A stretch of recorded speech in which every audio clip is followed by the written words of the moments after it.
Assalamualaikum warahmatullahi wabarakatuh.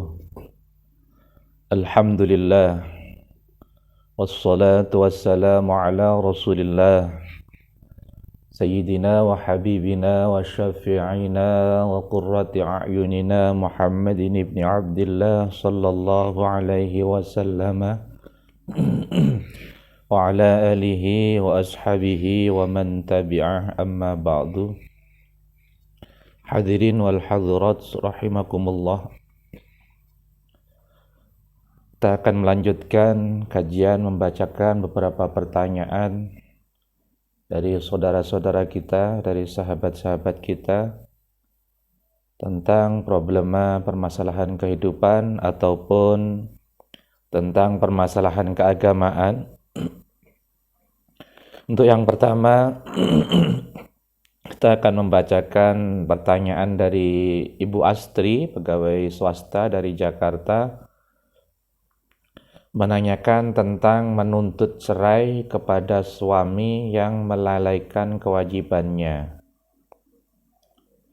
Untuk yang kedua nanti kita akan membacakan pertanyaan dari Ruli, pegawai negeri sipil dari Jakarta, menanyakan tentang status perkawinan tanpa hubungan seksual. Hadirin wal hadirat, mustami'in, mustami'at dimanapun berada, rahimakumullah.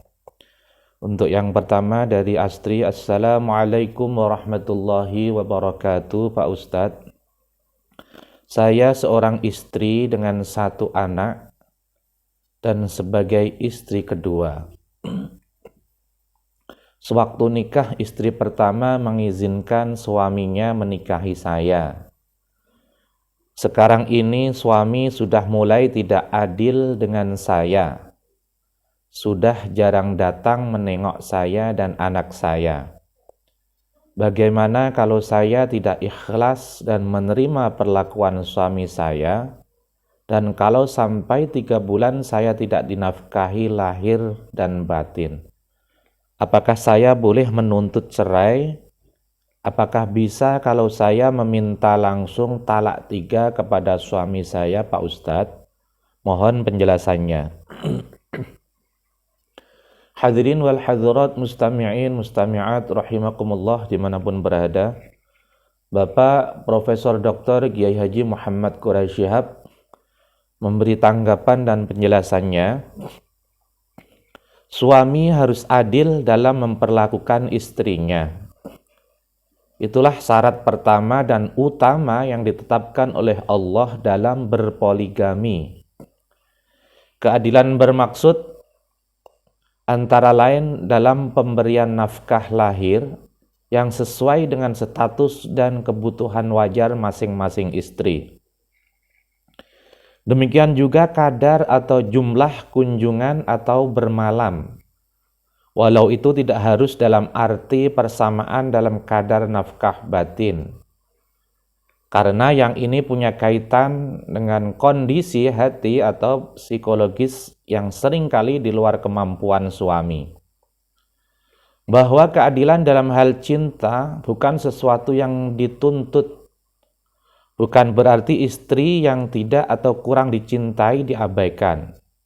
Dalam konteks ini Allah berfirman, kamu sekali-kali tidak akan dapat berlaku adil di antara istri-istrimu, walaupun kamu sangat ingin berbuat demikian. Karena itu janganlah kamu terlalu cenderung kepada yang kamu cintai, sehingga kamu biarkan yang lain terkatung-katung.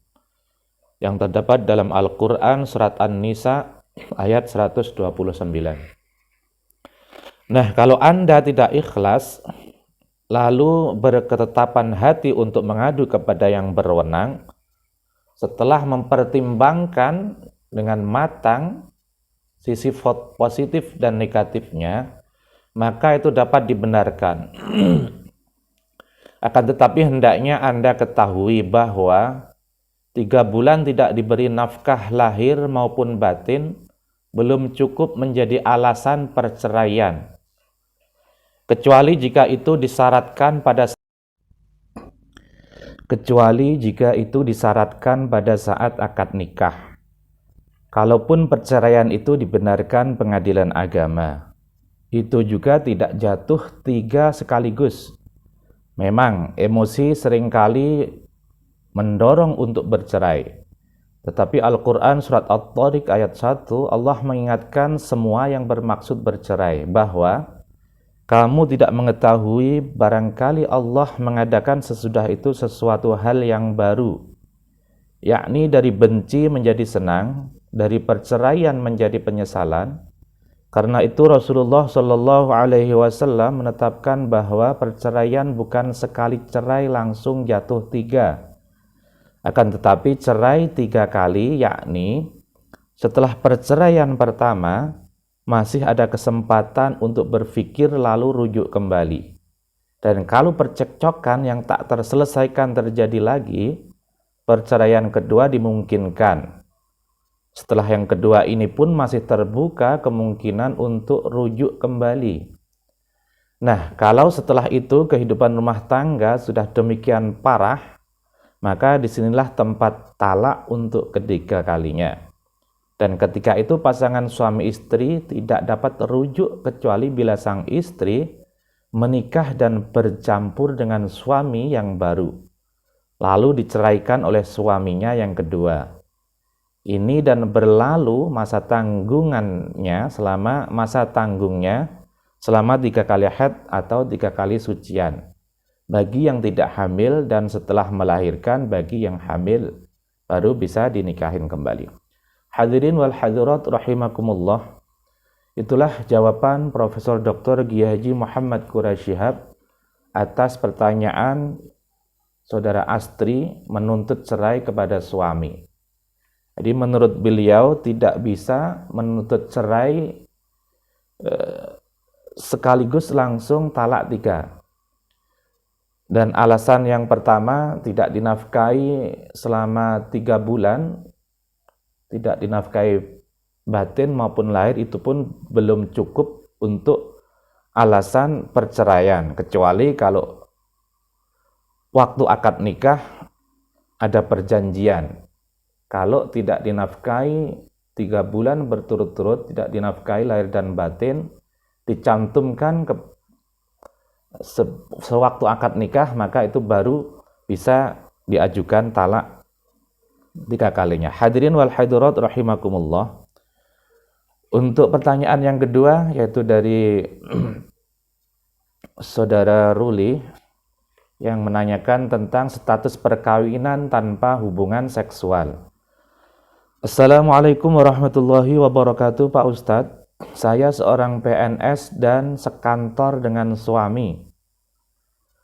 Setelah melahirkan 5 tahun lalu sampai sekarang saya tidak bisa lagi berhubungan seks dengan suami saya, melayani makan dan lain-lain. Masih saya lakukan. Saya bersalah sama suami, tapi saya sudah meminta suami saya untuk mencarikan saya dan memintanya untuk menikah lagi. Tapi dia tidak mau. Bagaimana dengan perkawinan saya yang 5 tahun perjalanan ini tanpa berhubungan badan, Pak Ustadz? Apakah secara Islam sudah dianggap bercerai? Apakah ada doa yang membuat saya menjadi tidak takut atau paling tidak mengurai penyakit ketakutan saya ini, Pak Ustadz? Hadirin wal hadirat rahimakumullah, Bapak Profesor Dr. Kiai Haji Muhammad Quraisy Shihab memberi tanggapan. Salah satu substansi perkawinan dan fungsi kehidupan rumah tangga yang ikut berperanan dalam kebahagiaan keluarga adalah hubungan badan antara suami istri.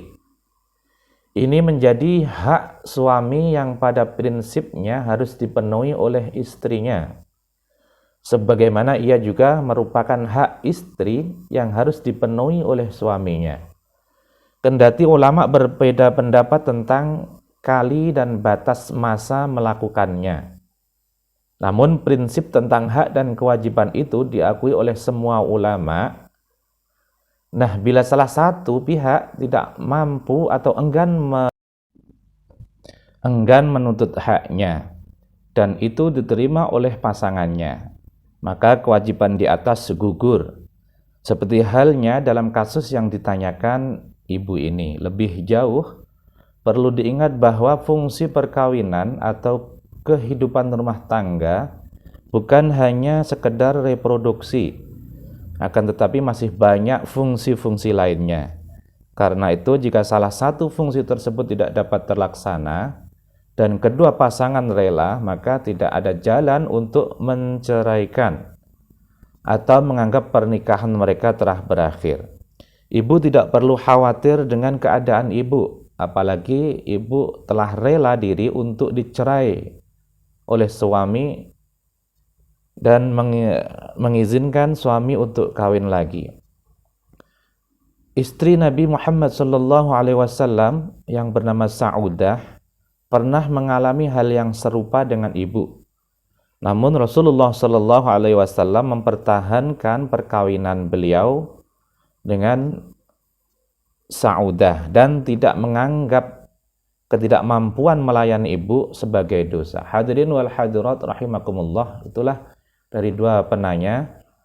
Terima kasih. Assalamualaikum warahmatullahi wabarakatuh.